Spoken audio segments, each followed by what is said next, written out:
Welcome, Mehmet. Thanks, you. Yeah. I am sorry, I am late.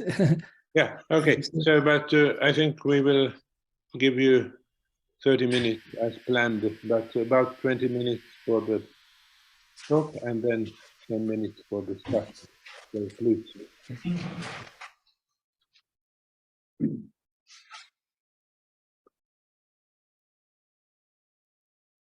Okay. First of all, thank you very much, Pavel and Yuha.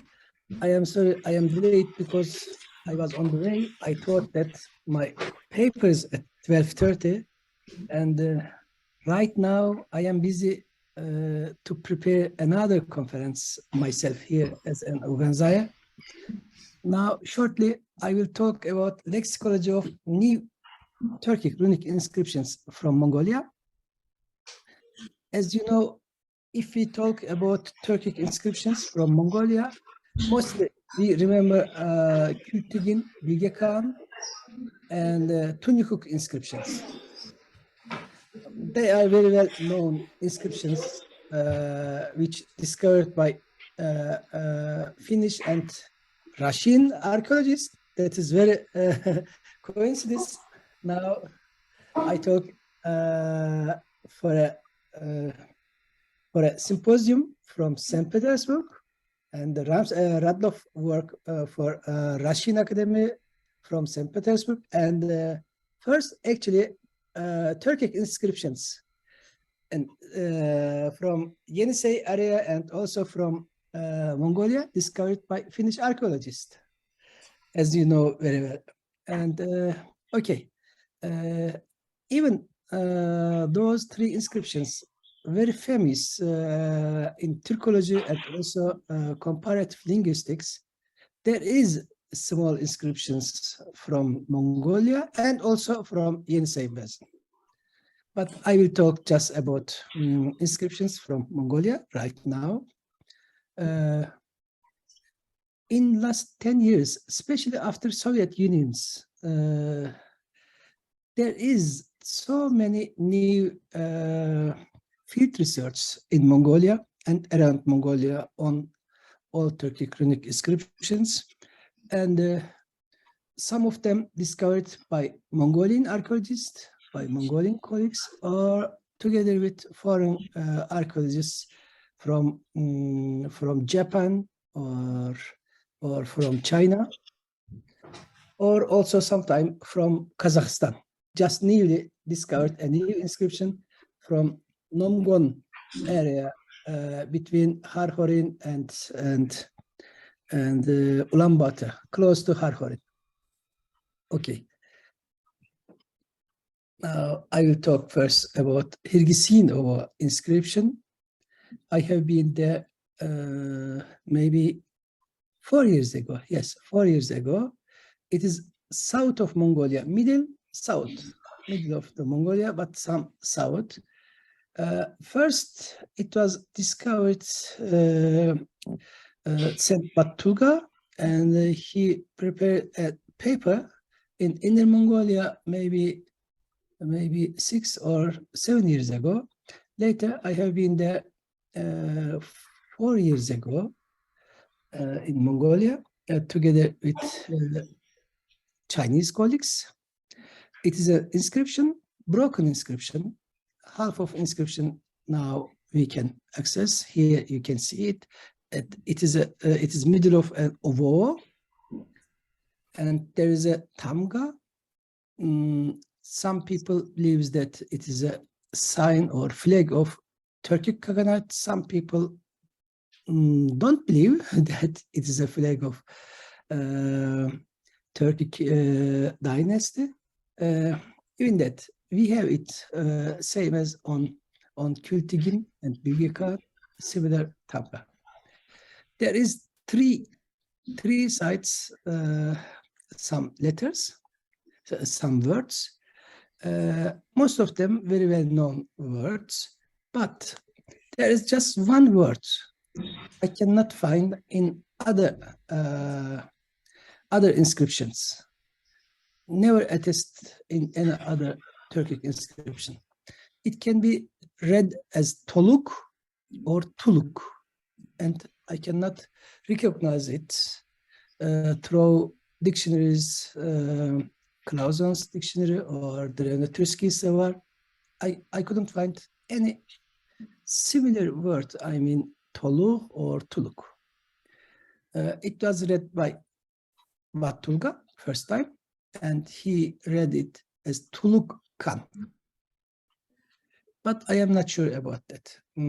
Still, it is a problem to discuss this word. Maybe it is a name of a Kagan or a Khan, Han, but it is not sure. And the second inscription discovered maybe over 10 years, but first news we heard through Asahi Shimbun in 2013, July. The first news about Dongoin Shire or Dergehan inscription published at a Japanese newspaper, Asahi Shimbun, by Takashi Osawa. Actually, it was discovered before 2013, but first news is from 2013. Here you can see the inscription area. Hillery-seen inscription is from here, exact from here. Here is Hillery-seen inscription, and here is Dongoin Shire inscription. That means it is the first Turkic inscription from east of Mongolia, more eastern than Tunyukuk inscription. Okay. Of course, those inscriptions already published, already dealt by different scholars, but some words they didn't explain exactly. You can see here inscription area. There is many stones, but 3 or 4 of them include runic letters and some tamgas. There is over 3,000 letters, but the text is not rich. Around 19 words repeated many times in the inscription. Here is the some pictures from inscription. It was the first picture from the inscription. For example, here you can see same word, mostly here evime or evime. That means to my camp, to my settle or similar. And here is tamgas. And as you see in here, it was published first time in Asahi Shimbun. I have counted whole words we met on the inscription. All are here. Av, begime, erdime, elengime, evime, elime, etmiş, işig, tengrime. Those 3 words I cannot still read. I am not sure about those words. They can be new words or some words we know already through other inscriptions. Those words should be still explained. Then other words, üze, yağız, yerime, işka, another word, then yok. Then that means 4 words from this inscription, from Dongoin Shire inscription, couldn't be explained still. And another word, elengime, that is very interesting word. It was published by Rinchen Tolga and Takashi Osawa in 2015, but they tried to explain with a hunt game, a kind of hunt game, this elengime, but it cannot be a war game. And I searched it through Old Uyghur text, it can be explained through Old Uyghur elengime. Already attested in Uyghur Şesverterbu, eleng or ele, the verb ele. Actually, it is also very rare word in Old Uyghur.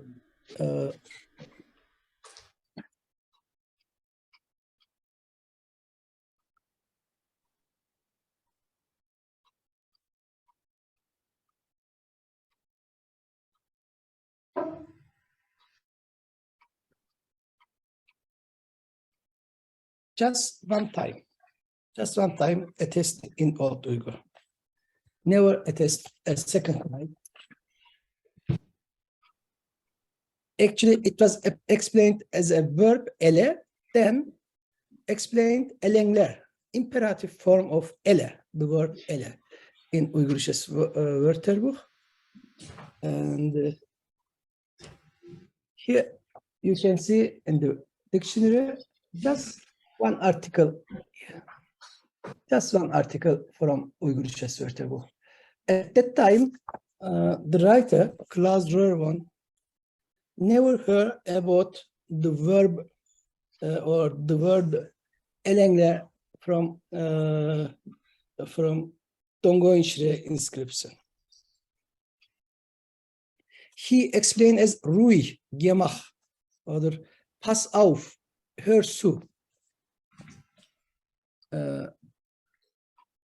That can be a good explanation according to Uyghur Wörterbuch.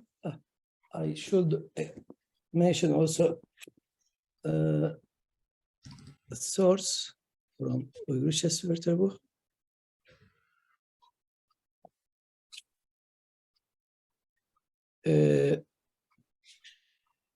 Just one time attested in Old Uyghur Altın Yarıksu'dur.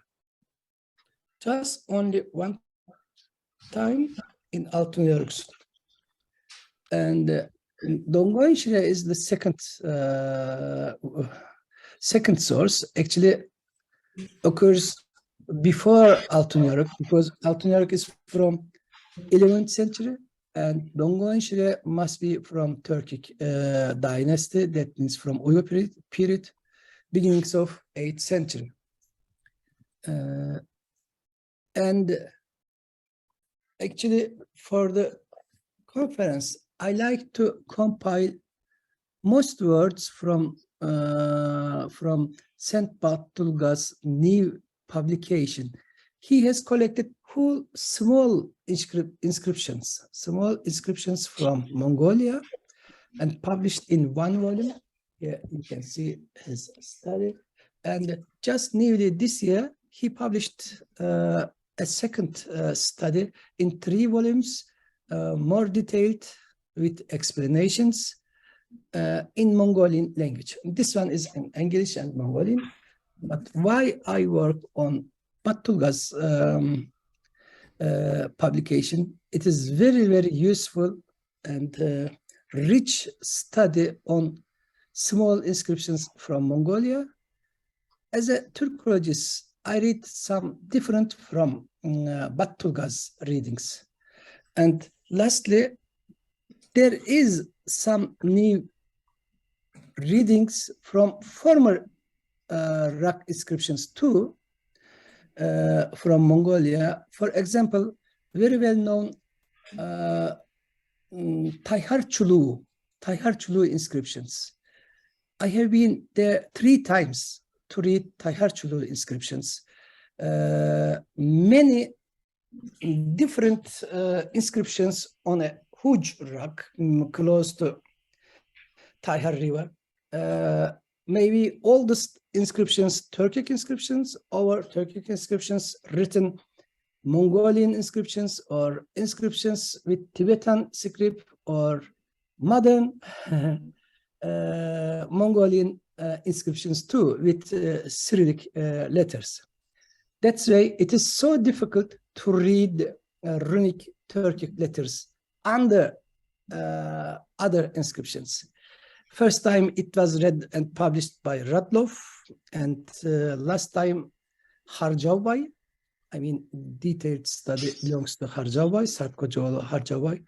But as a Uyghurist, I can explain some more and new ideas about Thai-archloo inscriptions. It is not ready. I am working on Thai-archloo inscription together with a student, and I guess next year we will compile it. That was all my short paper. I am sorry for delay, and I couldn't prepare other pictures from inscription.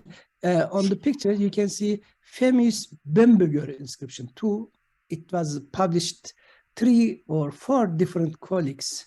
Still includes some problems. Writing side of the inscription always discussed, if it is from right to left or from left to right or both sides. Thank you very much. Thanks, Yuha. Okay, thank you very much. This was quite interesting.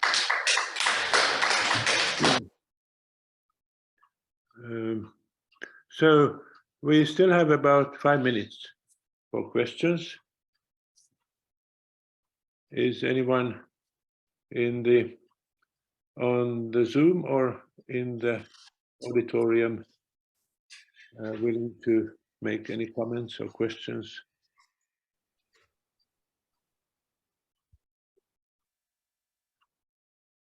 It's